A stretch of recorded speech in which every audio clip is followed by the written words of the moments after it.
Hello दोस्तों, नमस्ते प्रणाम। मैं ललिता मिश्रा अपने यूट्यूब चैनल ललिता देहाती गीत में आप सबका स्वागत करती हूँ, अभिनंदन वंदन करती हूँ, नमस्ते प्रणाम करती हूँ। तो आप सब कैसे, उम्मीद करती हूँ बहुत अच्छे होंगे। तो आप सबको एक बहुत ही प्यारा, बहुत अच्छा पति पत्नी का चुटकुला नाच के सुनाऊंगी। तो आप लोग सुनिएगा और कमेंट बॉक्स में जरूर बताना कैसा लगा है गाना आप लोग को।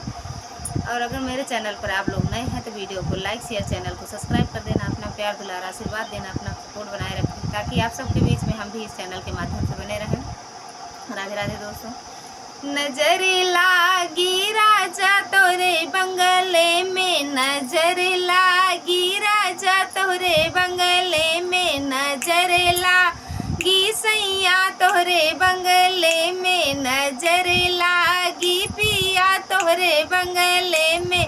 जो मैं होती हूँ राजा काली बदरिया, जो मैं होती हूँ राजा काली बदरिया, बरस रहा त्यों राजा तोरे बंगले में, बरस रहा त्यों राजा तोरे अंगने में। नजर लागी राजा तोरे बंगले में, नजर लागी पिया तोरे बंगले में।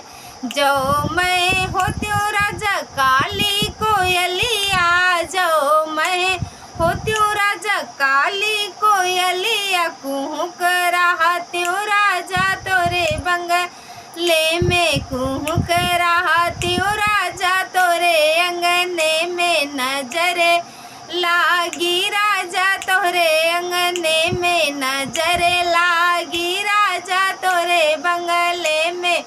जो मैं होती हूँ राजा बेला चमेला, जो मैं होती हूँ राजा बेला चमेला, महक रहा त्यों राजा तोरे बंगले में, महक रहा त्यों राजा तोरे अंगने में। नजर लागी राजा तोरे बंगले में, नजर लागी पिया तोरे बंगले में।